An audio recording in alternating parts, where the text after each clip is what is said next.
Hey everyone, welcome back to the Layback Podcast. Joining us today is Dr. Jeff Steuck. That is so fun for me to say because Jeff was a teammate of mine at the University of Dayton. He is now a physical therapist at Kinetic Sports Medicine and Performance located in Wisconsin. He is specifically at the Delafield location now. They have a couple of spots, but I'm so excited to talk to Jeff today. It's kind of this cool reconnection moment where Jeff and I were teammates. We went our separate ways. He was a freshman when I was in my grad year. I went on to start the New Orleans Sports Performance Institute. Jeff had a few more years of college baseball to knock out. And lo and behold, he gets into physical therapy. We're doing our Flex Pro Grip stuff. We get a call from his physical therapy group. I fire up a Zoom and I see Jeff's face. And I think a little bit before that, I think I started seeing him on Instagram and just appearing in some videos, and I just was like, I know that guy. I know that guy. This is just so out of context. There's no way that's Jeff, but I swear it's Jeff. But anyways, I'm rambling now. Jeff, I'm going to kick it over to you. Pick up the pieces. Thanks so much for coming on, and please just give us a look into your career thus far. Yeah, thanks for having me, man.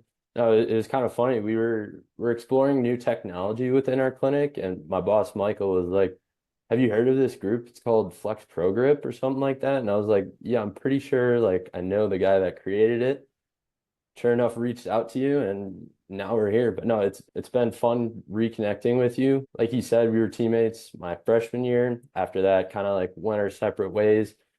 After I finished playing baseball at University of Dayton, I ended up just going back home during COVID. And then that was kind of when my whole PT journey started. I ended up taking a gap year and just working, but then finished up grad school, started working in the traditional insurance-based PT world.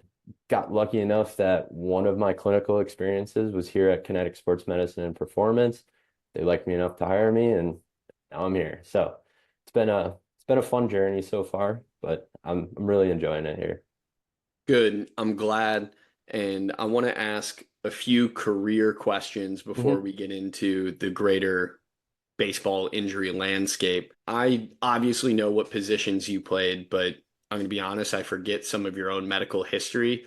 Did your own experience kind of influence this path you went down? Yes and no. Like I'd always had an interest in some type of like sports rehab realm. So like thinking like athletic training, sports medicine, something along those lines.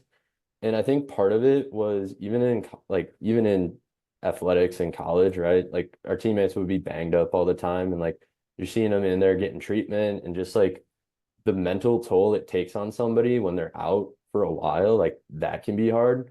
And I always found myself kind of like gravitating towards those guys and like trying to help them through it.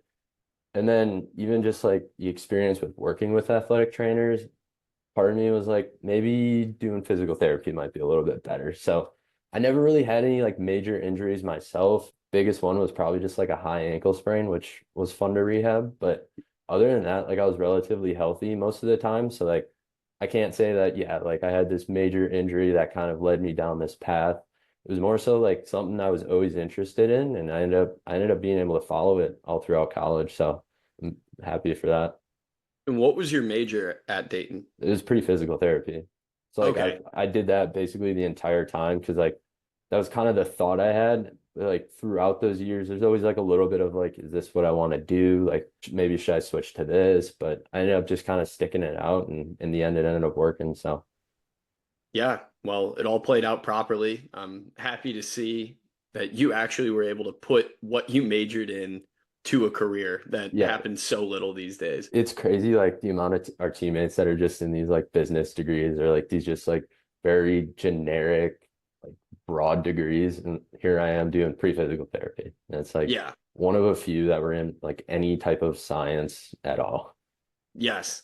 Yeah, your classic baseball team is going to be comm majors, Yep. business majors, and it doesn't matter anyways because probably 75% of the team is going to go into sales Yep. anyways Yep. and just try to make as much money as possible getting on the phone lines. Oh yeah. But no, you had to go a different route, and I applaud you for it. So you are helping people on the daily. You said before you got into more the sports world that you're in now, you were in more traditional insurance-based physical therapy. So what has that transition been like? Like what was the normal clientele base in the traditional setting versus what you're working with now? In the traditional setting, you do see like a very broad population of patients. Like I saw as young as like 10 or 11, all the way up into like the 80s. And so it varies definitely from like patient to patient, but it was a lot of like post-op, right? Post-op, just like low back pain or just like general pain. But for the majority, it was like a post-op population. So it was a lot of post-operative protocols and like working them through that. So like, yeah, your total knee, total hip replacement, things like that. For some of the population, they were very like, yes, like I want to get better. I want to be able to do X, Y, and Z. But for some of the population, they were just kind of like, I just want to be better, make me better. Like there Hmm. wasn't that much, and this wasn't for everybody, but some of the patients that I work with, it almost felt like they just like expected me to do the work for them. And like, yeah, like I'm here to help you, but I can't like I can guide you along this path. You can lead a horse to water, but you can't make it drink, right? And that's kind of what I had to battle with when I was there. And then on top of that, like you're dealing with a little bit of the insurance world where like you got to try and get visits approved, things like that. And like sometimes the patient that needs it the most will only get like a couple, and then the patient that's ready to be discharged, they have a whole bunch of visits that they can use. So luckily we had a front desk staff that handled a lot of that, so I didn't have to deal too much with it. But like you're still involved with it, you're still involved with the patient care, like their plan of care, so that aspect of it could be a little frustrating. And I'm curious about that insurance world, I guess, paired with you leading the horse to water and hoping they would drink. How much of your protocols, I guess, or your day-to-day workouts were just trying to check boxes of what insurance would want to see versus you putting on your kind of true sports medicine hat of like, oh, we need to build this athlete back up so they can make these cuts or get back on a field versus nope, we just need to show they regain range of motion. Once they do that, great, they're released. No, that's a great question. I would say that myself personally, I always tried to take my background in athletics and even just like training, and then even my experience when I was a student here at Kinetic, and always tried to integrate that with any patient that I could, right? You're not going to be able to have 80-year-old Gertrude doing like depth drops from like a box, right? She's probably not going to handle that too well. Like you can still teach her how to do proper bracing, do a pallet off press, things like that. Or even just like working sit to stand, right? Like, is your knee coming over your toe, or like, are we not doing that? So I definitely tried to incorporate some of those aspects within my care. It was just very dependent on like what the patient could or couldn't handle. But then you are also limited by like, yeah, maybe I have this patient in for an hour, but there might be a patient that's kind of overlapped with them. So how am I going to manage two patients at once? Do they really get that like specialized care and like attention, or am I trying to like micromanage a bunch of things at once and my level of care has to kind of be brought down? So there was a little bit of that within it, and that was one of the things that kind of, I guess you could say, put a sour taste in my mouth. I have all the respect in the world for the other physical therapists that are out doing that. I just felt like that wasn't the right place for me, and that moving to a more out of network cash-based practice was the much better option. So, I'm guessing you also struggled a little bit with holistic treatment versus kind of spot treatment mhm. because I know you're getting a PT script often in those cases when you're dealing with insurance pay to treat a very specific injury or ailment versus now that you're out of network or cash based, you can look at the athlete as a giant puzzle. They may be coming in with shoulder pain or elbow pain, but you can say, oh, hips are misaligned. We have this ankle mobility issue. Let's focus on that. And those might be building blocks along the way versus when you're in insurance pay, all they want to see is what we did for the elbow, what we did for the shoulder. 100%. No, like lots of times you'd get that script and it's just straight up shoulder pain. You're like, okay, like let's check the shoulder out. Like, yeah, I might check like the neck because sometimes that can refer down, and I might check the elbow, maybe the wrist, right? But lots of times you're just working on that shoulder. So if you do anything else, insurance might not fully cover it, right? So everybody's kind of fighting that battle. Whereas, yes, here, patient will come in and it's shoulder pain, but like as a baseball player, right? Like, is your shoulder painful because your strength numbers are off from internal rotators, external rotators?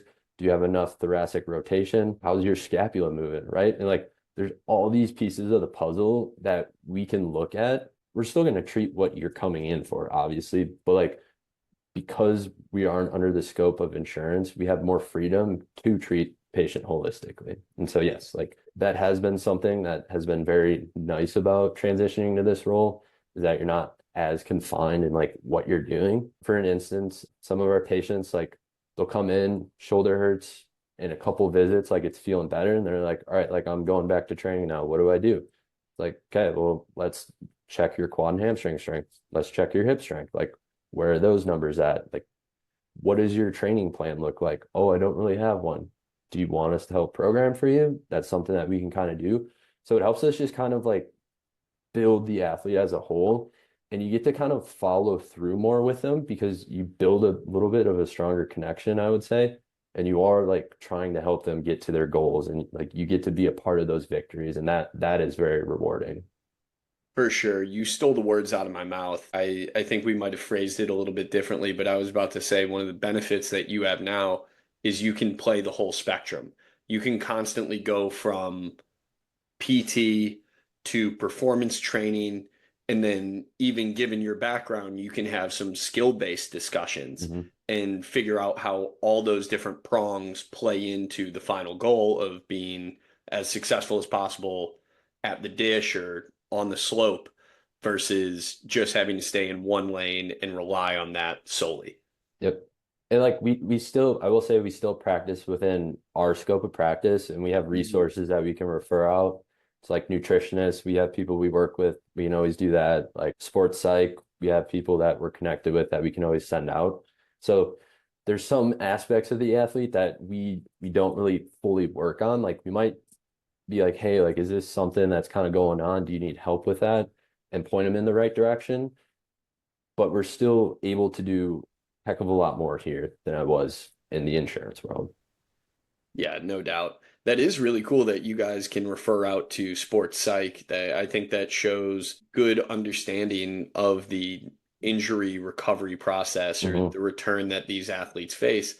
It's a reoccurring theme on here, but the process isn't just physical. There's a No, massive mental hurdle that everybody needs to overcome. And you can have those conversations with anybody, but sometimes it does need to escalate to a professional. right. And yeah, and everybody's different too, right? Like one athlete, they might be able to bounce back super quick and they're fine. Then you might have the athlete that's just nervous to run, right? After an ACL, right? And so we're never gonna like force that upon them if they're not ready, but like we will lay out the objective facts of like you can do this. We will try some drills and like try and get them to do it. So in a way, we see people enough that we almost become their psych because like they trust in us and like they can tell us some things. But yes, like we can always be like, hey, like I think you should talk to so and so about this. They're a great sports psych, might be able to help you kind of overcome this boundary. And so we will always refer out in cases like that. Right. I do think it is worth highlighting. You said it a couple times already now, the objective measures that Hmm. you guys rely upon. Because yes, we've discussed it already. It is multiple things that go into this recovery. It's Yep. both the physical and the mental and all the hurdles you have to overcome in the process. But the more objective data that you have, oftentimes it becomes easier to grasp how far you've made it or what's next, what's coming on the horizon. So if you could kind of go into what objective data capture looks like for you guys, what are measures that you utilize, what's technology you utilize, and I guess how can people access that stuff? Yeah, that's a great question. So I'll use baseball for an example, right? Baseball podcast, the easiest way to kind of translate that. First off, we use handheld dynamometry a lot. We also use a system of like pull dynamometers. So it's very similar, except instead of pushing into it, you're pulling it apart, and that measures the force output. So we'll use that to measure shoulder strength in a couple of different ranges. So the first one is just shoulder scaption. We're checking out how strong the scapula is. There's the saying, you can't fire a cannon out of a canoe, right? So if your scapula, you can't keep it stuck on that rib cage, you're probably going to start dealing with some shoulder problems. So you look at that. The next thing we'll do is we'll look at shoulder internal and external rotation strength up in the 90-90 position. We've recently switched to this through some of like our continuing ed. We kind of learned more about that. Before we were just measuring it down in neutral. But if we talk baseball, your arm is not going to be down in neutral anytime you're throwing a ball. So it's more important to really like take those measurements into account up in this range. So when a patient comes in dealing with shoulder pain, we'll run them through those at least just to see where their numbers are. So we use a system that's called Kinvent. It's attached to our tablets. We'll test both arms, and then it does the math for us, but it'll give us like the asymmetry percentage. And so like we can use that. We'll then compare strength of the external rotators to the internal rotators, because that'll tell us a lot about like what the shoulder can and can't handle in a throwing motion. So for example, I did an eval the other day. Patient came in and their ER strength and IR strength was basically 1-to-1. From the research that we found, we typically want the ratio to be 0.8 to 0.9 ER to IR. So internal rotators are always going to be slightly stronger than the external rotators. And part of that reason that we want it to be within there is because it allows the most stability during that throwing motion, right? When we talk shoulder joint, anytime we're in that laid back position and we're rotating through, there's going to be an anterior shear force on the front of the shoulder. So it's really important to make sure that those numbers are within this acceptable range. Might be like slightly higher, slightly lower, but we're always shooting for that. And we've found that patients that deal with shoulder pain typically fall outside of those ranges.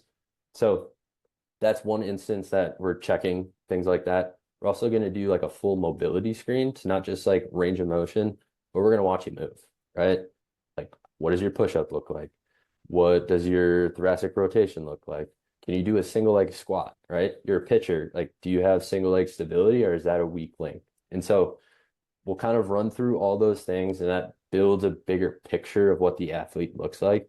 And then from there, we base our practice on the objective measures. So if your internal rotation is super weak, we're going to hit that hard, right? If your scapular strength is really weak, we're going to hit that hard. And then we will typically recheck strength every 4 to 5 weeks or so. It gives us like a decent time range to like make changes and see those changes. You're always going to see like some level of change from the first time you test somebody to the second. Part of that is just like getting comfortable with the testing and like understanding how to actually like complete the test. So there's always that aspect of it. So that like 4 to 5 week range is typically what we shoot for. I have a very specific question. Yep. About the ER/IR stuff. That piqued my interest, the numbers you threw out there. I don't spend a lot of time at the shoulder, obviously. I've been much more of an elbow guy over the past few years. But you talked about kind of this ideal of that 0.8 to 1 or 0.9 to 1 as opposed to a 1 to 1. 0.8 to 0.9, yep. Okay, sorry, 0.8 ER to 0.9 IR is what you said, correct? Close. So like if we take the ratio of external rotation to internal rotation, so we divide external rotation strength to internal rotation strength, we want that to be within 0.8 to 0.9. Okay. And stronger internal than external is what you said. Yes. Okay. So thanks for walking me through that. Yep. If we're talking in terms of like major alert, red flag, are you more worried if somebody is coming in with that 1-to-1 that you talked about with this athlete that you just did the eval for the other day, or someone that shows up with like a 0.6? It depends. Okay. That's a classic answer. So like, for example, the kid I eval the other day, he wasn't coming in with any shoulder pain, and he's in his winter like shutdown period, right? So he's not doing any high level throwing or throwing very aggressively or with high intent. So right now, it's a great time for him to one, come in and get checked out, but also to continue to work on it.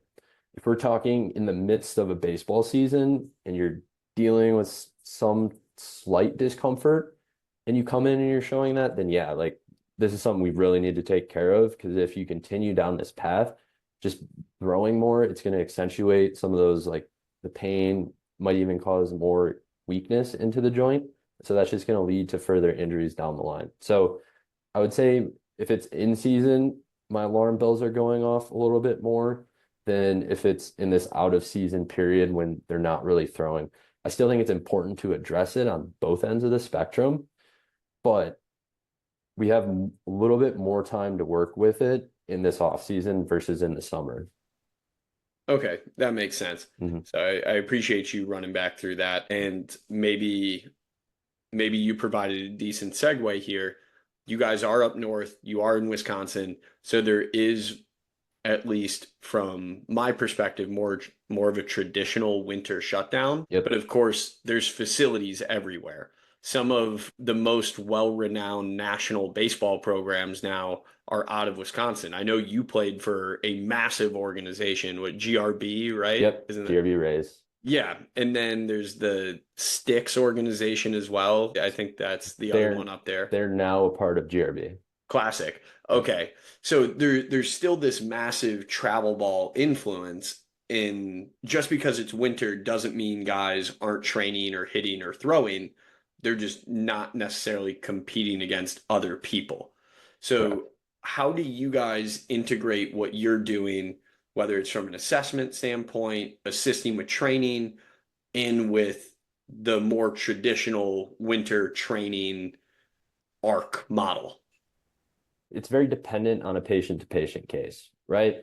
We have some long-standing patients that we work with pretty continuously, and those are the guys where it's more, here's our plan going forward. We might have like a dedicated shoulder routine that we want you to do X number of times a week, and then we're going to continue to monitor you throughout this winter period. Other guys are in this phase where like they might have been injured in the summer, couldn't throw. And so we're trying to work through this period of like, how do we build up some level of workload on your shoulder without overdoing it, so that you are ready to start building up in the winter and ready to compete in the spring. And so we don't always handle that all ourselves. We do have a lot of connections in the area. So like Sticks, for example, we're pretty close with them and we know the coaches well. So we can communicate with them and say like, hey, this player, like, I think this would be a good idea for them. What do you think? And then we can collaborate with it. So we do have a very collaborative approach here, I would say. As far as like the training side of things go, some programs, they kind of handle their own training from like a speed and agility and just like overall like lifting regimen. There are tons of options in this area that are excellent. So we can always like help point people in the right direction if they need that.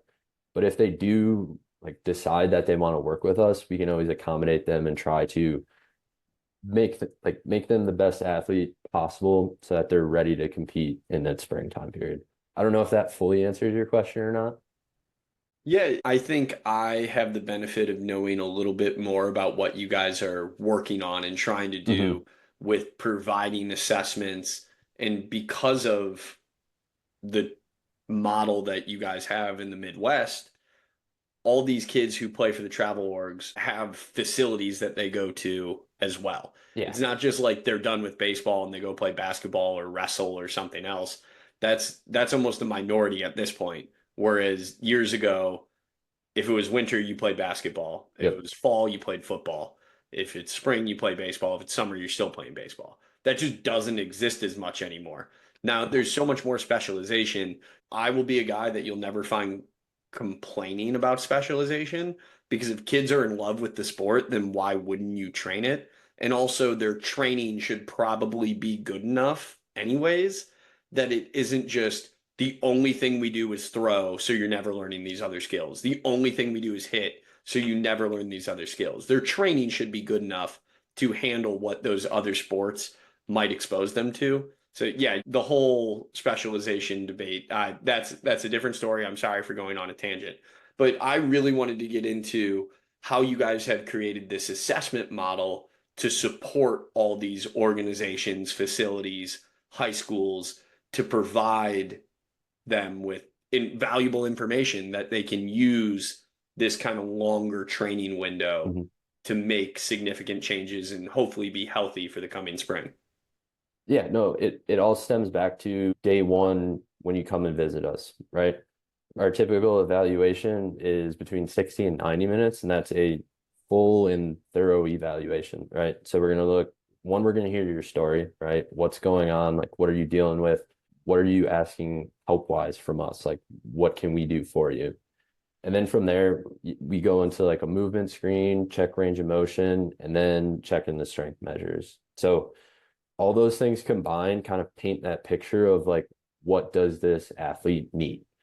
Or like, where can we make, like, what's the lowest hanging fruit, essentially? So that's kind of where we will typically head first. And so the way we work being out of network is we will typically see patients one time a week for 10 to 12-ish weeks, depending on like how many visits the patient buys. So typically in like the first couple sessions, one, we're still trying to get to know the patient. Two, we're trying to start these changes, and like if they're coming in with pain, right, we're trying to limit how much pain they have and make them feel better. From there, we kind of phase it into more of that like strength and conditioning type style treatment. So we're doing a lot higher level stuff. I had one patient the other day, he came from the typical insurance based PT.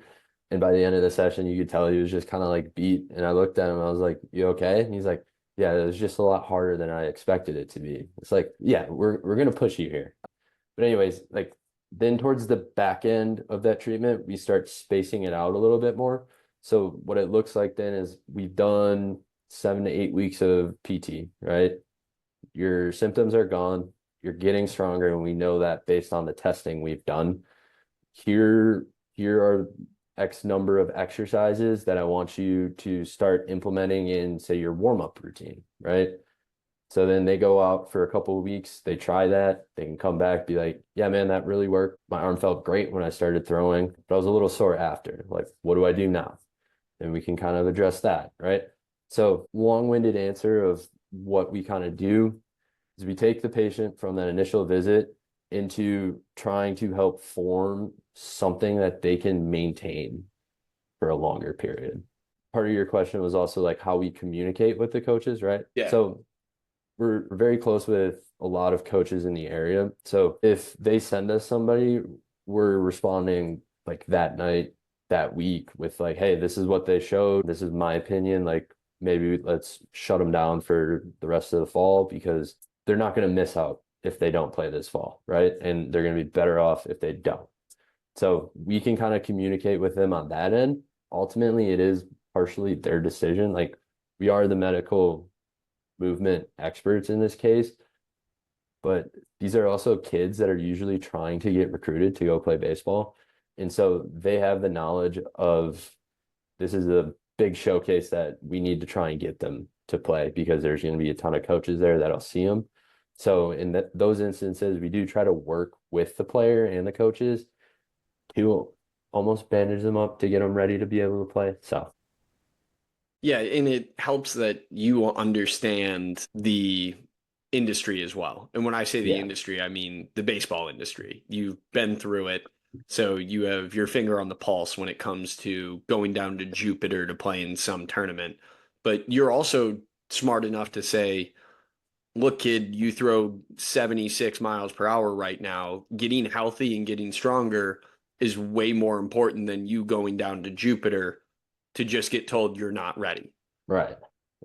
No, 100%. And I think with my background, it does lend some credibility in some of those cases with like, yeah, like maybe we don't focus on this one that's in 2 weeks, but we focus on the one that's in 8 weeks that you're probably going to be in a better spot to Mhm. participate in, right?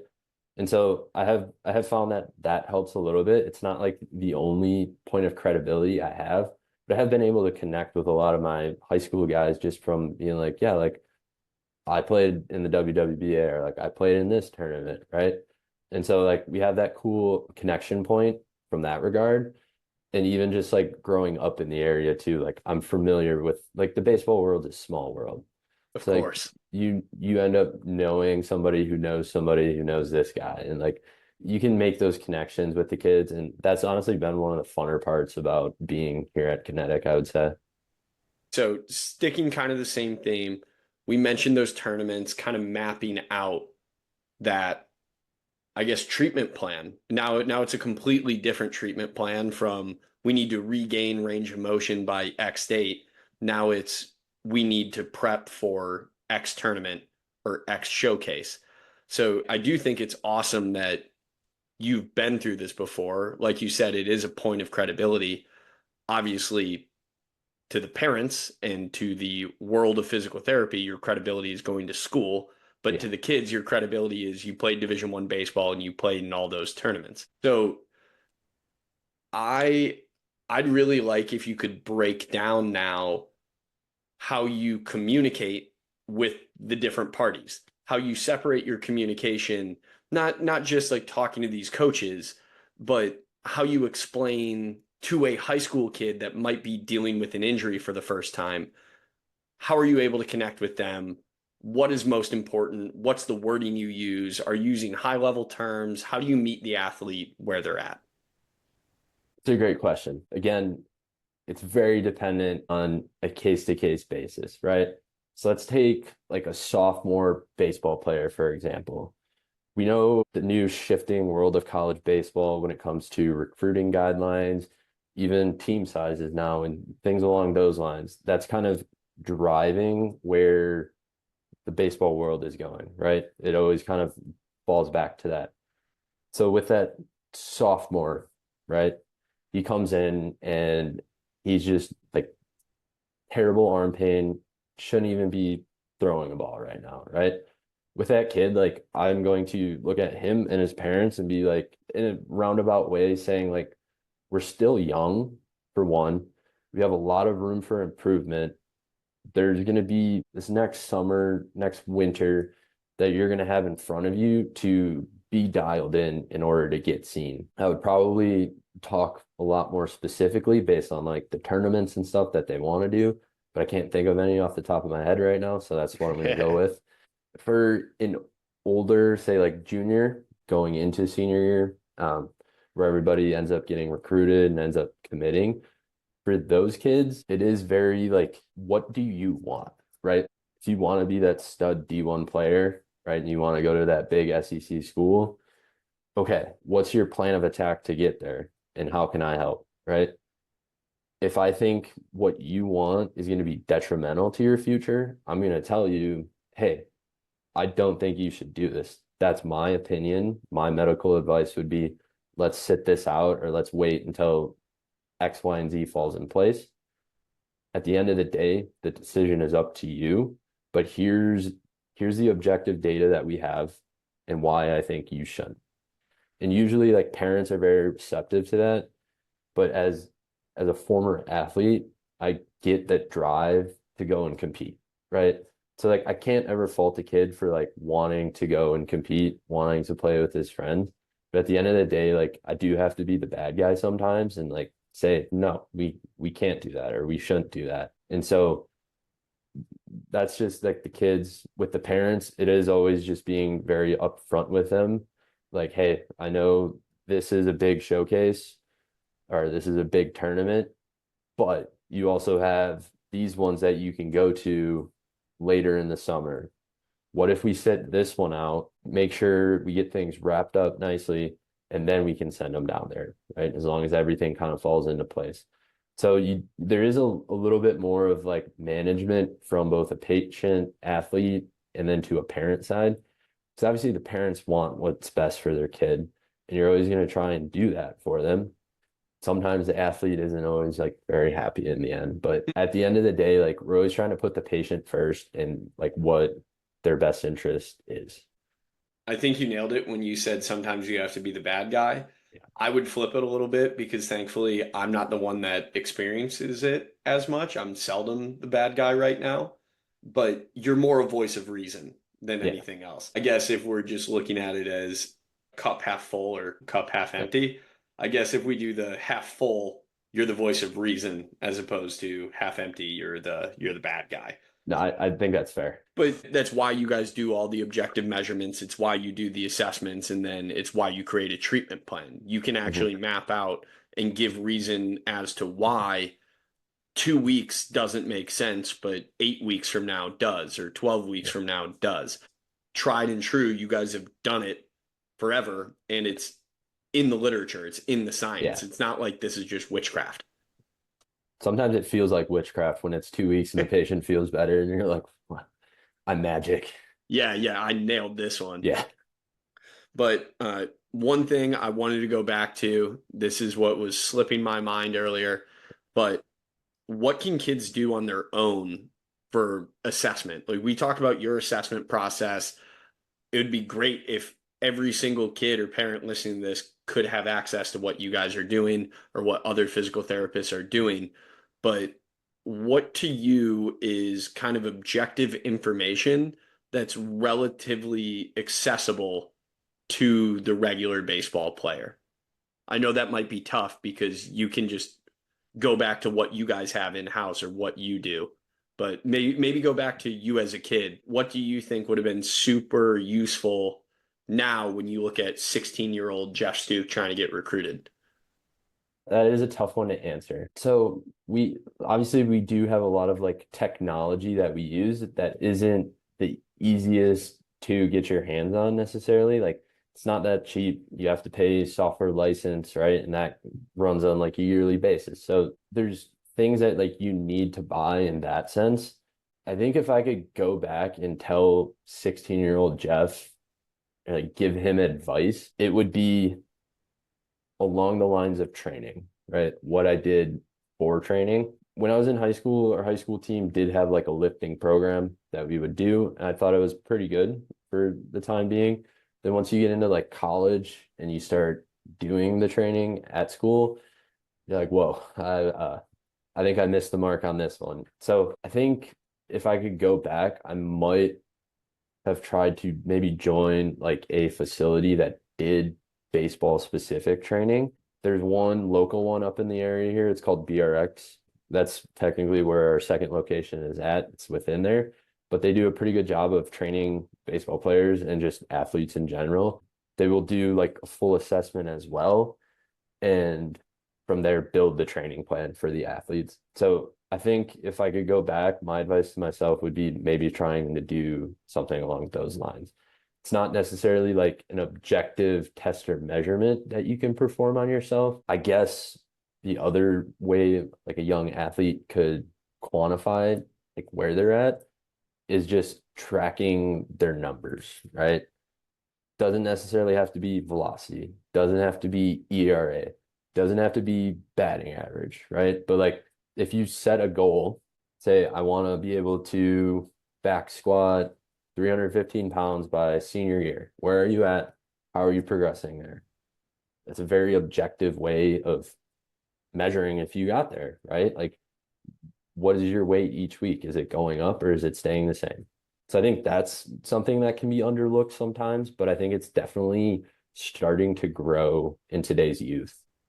I think those are two great pieces of advice. Honestly, I know I put you on the spot. Yeah. That's what happens sometimes when we don't go over questions ahead of time. But your encouragement to seek out some sort of professional assistance is super valuable. And I think that is at least becoming more prevalent. But there are so many people have done what you are trying to do before. And when I say you, I mean you, the athlete. Anybody that you or I, you this time being Jeff, are talking to, there's been another baseball player, there's been another pitcher, there's been somebody else with forearm pain. You aren't the first, you're not going to be the last. No. And there are people that are there to help you through these things. So whether it's going to get assessed, whether it's a one-time call, a Zoom, or just finding a quote unquote mentor to work with, there are people that are ready, willing, and able to assist. So I think that's a good piece of advice. Of course, you and I can say that from our positions where we provide services to help people. Mm-hmm. So maybe it's a little self-serving, but we're in this industry for a reason because we want to help people and get them on the field, get them healthy, see them perform. But then on the other side, anybody who has a gym at their school or in Anytime Fitness or anywhere they work out, they can track something.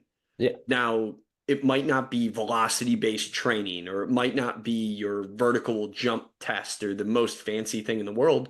But what you said is perfect. You can gauge improvement in some capacity, whether it's a stopwatch on your iPhone or it's just weight on a bar. And at a minimum, if those things are going up, you're probably getting better. As long as your form and technique is good, yes. I would agree that yes, you're probably going to get stronger in that sense. And I guess if you look at youth development, oftentimes getting stronger is the lowest hanging fruit. Correct. It also depends. Okay. So I I would argue, especially at like a younger age, right? If we're talking like that 12 to 14-year-old range, I've had a handful of patients come in from that age range, and you watch them try to do a push-up or a squat or any type of body weight movement, and they're still learning how to use their body. So I think at that younger age, it's more important to be comfortable in how and know how to move your body appropriately before we start loading you up on a back squat, right? Can you do a body weight squat to a significant depth without your knees caving in or your back flaring out, right? Like, can you just be a good mover first? I think that's a piece of the puzzle that's missed oftentimes.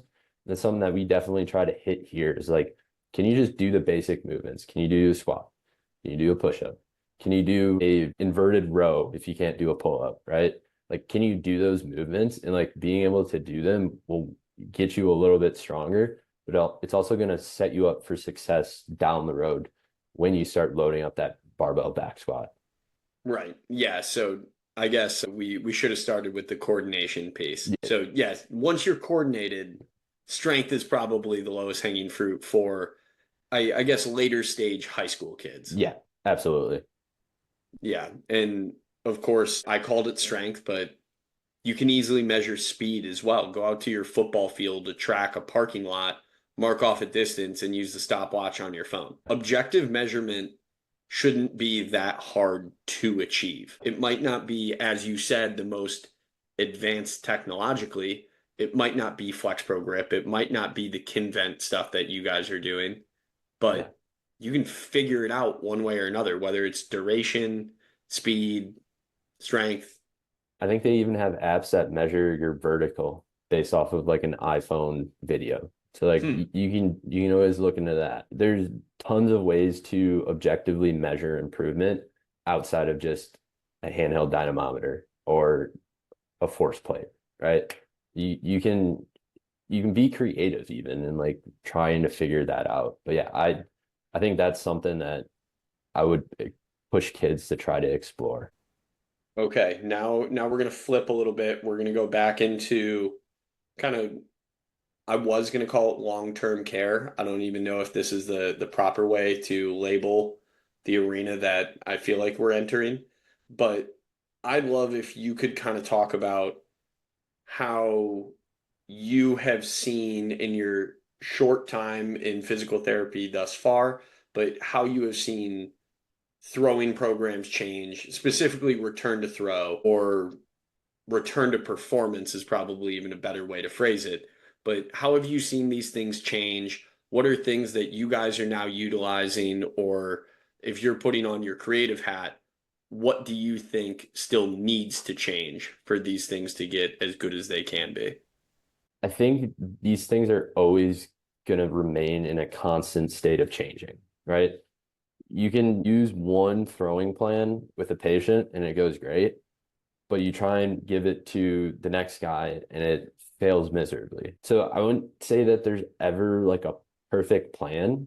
There's always a plan that needs to be adjusted. So one thing that we will do is post TJ, Now we throw them on the Flex Pro Grip. Beforehand, we would use a pulse sensor. We still use those for a lot of guys, and that's one way to kind of measure workload. So based on the workload that they've accumulated in the week of training, we can adjust the following week accordingly, right? If they're getting too high, we're going to lower that workload just to make sure everything is still in that acceptable range. Other ways that we kind of use to move the chain along, I guess you could say, is distance and velocity within a throwing plan. Being in Wisconsin, throwing in the winter, probably don't want to go outside, right? So you're probably going to find a cage somewhere to throw. So there are charts of perceived effort and associated velocities that we will use based on their previous max mound velocity. So we can use that to kind of drive the workload and build it back up. But it is very dependent on, one, were they hurt or were they like coming off of surgery, right? So that kind of changes timelines. You might be able to get a little bit shorter of a timeline if they were just dealing with some soreness in the season and we're just trying to build back up to a certain workload. If they were injured, coming off like TJ, shoulder surgery, anything along those lines, it's probably going to be a little bit longer of a rehab throwing cycle just because you missed a lot of time and we need to rebuild up that base workload that you have in your arm. So one, we use pulse. Two, we track velocity and distances, and we use those to kind of progress throughout the throwing plan. But at the same time, if you're throwing week 6 of the throwing plan and your arm's hanging afterwards, we're probably not going to progress you to the next one. We're probably going to have you repeat the week before or maybe stay at the same one. So then that just changes it to an extra week or two. So like there's never a set in stone plan. It's always evolving. And our patients are constantly like giving us feedback. Like this week went well. This week my arm's hanging.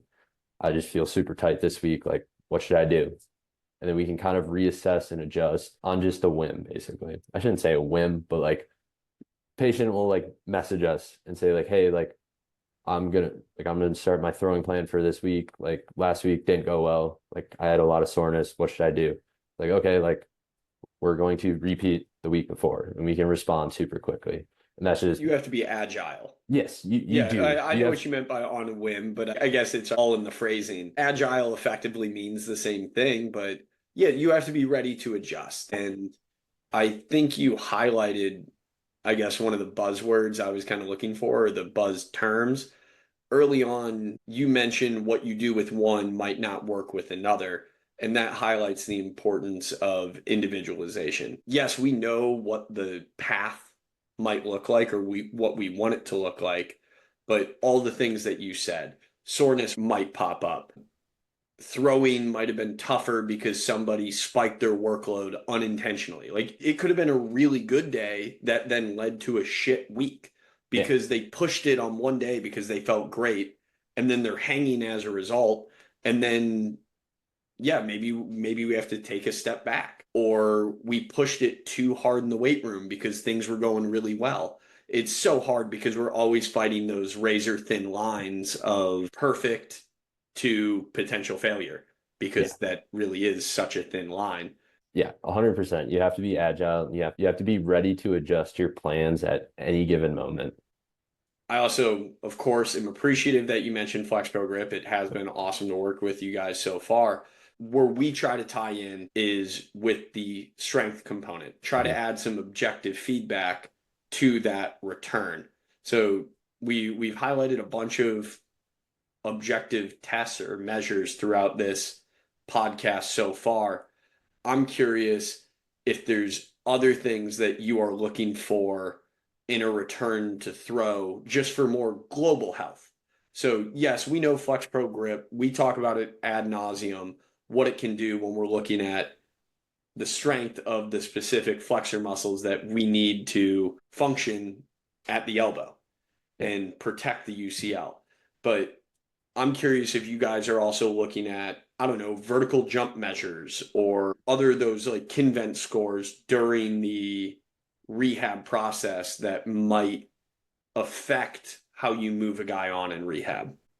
We definitely use the objective measures to kind of guide that rehab back. As far as like vertical jumping, yes, we will jump athletes on the force plates, but more so to track central fatigue, right? Like Yep. if your numbers are tanked and you're jumping at like 75% of your max vertical jump, you're probably dealing with some systemic fatigue, central fatigue, and that should be addressed, right? Maybe we take this week a little bit easier because of that. So it is a constant like ebb and flow of like objective measures, how they're feeling in general. Sometimes you can get a patient to feel a little bit better just by doing like some dedicated mobility or like, hey, let's double down on like our strength and activation stuff before we start any type of throwing. Sometimes you can kind of weave through those waters. But yes, like we will force plate jump, we will continue to strength test, and then we will use like the pulse sensor to track workload as well. So yes, we're consistently and continuously monitoring those objective measures. There's not one like end all be all that if you get like a terrible score on this, we're shutting you down. It's kind of like everything put together, I would say. Trying to fill out the puzzle the best you can and Correct. understanding if something's down, we probably need something else that's up, or we're looking for Yep. something else that's good, or the cause or the effect. Yeah, it's that constant cycle. Well, Jeff, I don't have too much else. Really, I just want to flip the script one more time on you and talk about something outside of elbows, outside of physical therapy. What else is tickling your fancy these days? Well, it is fall up here in Wisconsin, so that means hunting season. So Okay. been trying to get out in the woods as much as I can. The gun opener is this weekend, so I will be out in the woods dressed in bright orange for most of the weekend. So I'm looking forward to that. Other things that are kind of going on, I recently started taking dry needling courses to kind of Ooh.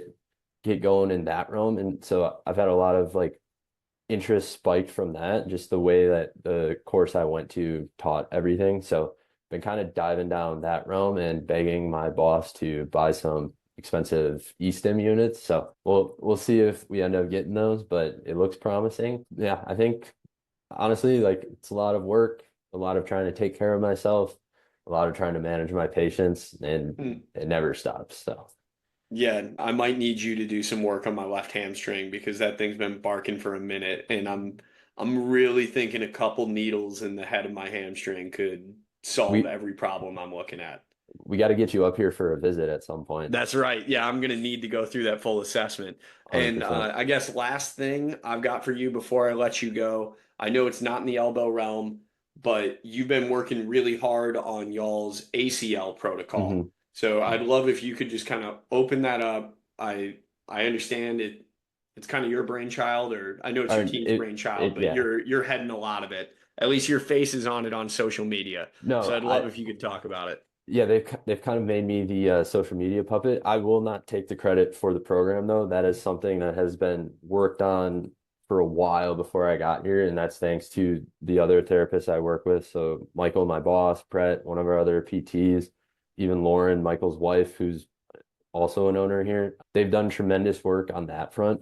But our clinic, it essentially opened because of two things. One, there was a pro guy who just got Tommy John and he needed rehab done. So the clinic opened.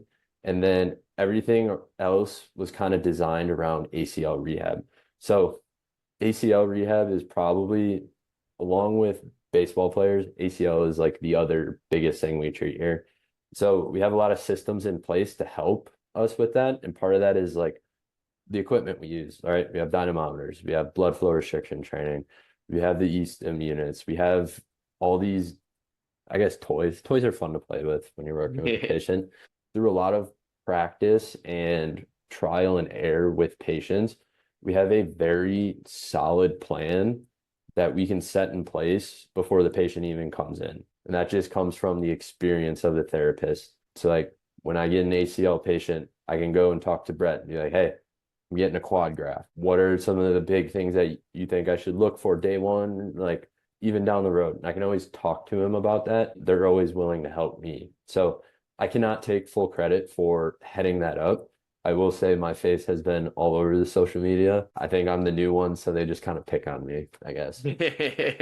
Yeah, they got to utilize the college athlete. Yeah. 100%. Well, Jeff, I really appreciate the time today. And I'd love for you to share how people can either get in touch with you or get in touch with the clinic in general. You guys are obviously on social media, so Yep. feel free to plug whatever. Yeah, no, we're on Instagram, Kinetic Sports Medicine and Performance. You can also find us on the internet at kineticsmp.com. If you are interested in booking like a free injury consult, we do offer those. Or even if you just want to book like a discovery call to see if you'd be a good fit for the clinic. Those are probably the best ways to get a hold of us. I myself am not really on social media. My face is just plastered all over Kinetic. So yeah, those would probably be the best ways to get in touch with the clinic. Great. Well, once again, Jeff, thank you so much. And to all the listeners out there, thanks for laying back with us.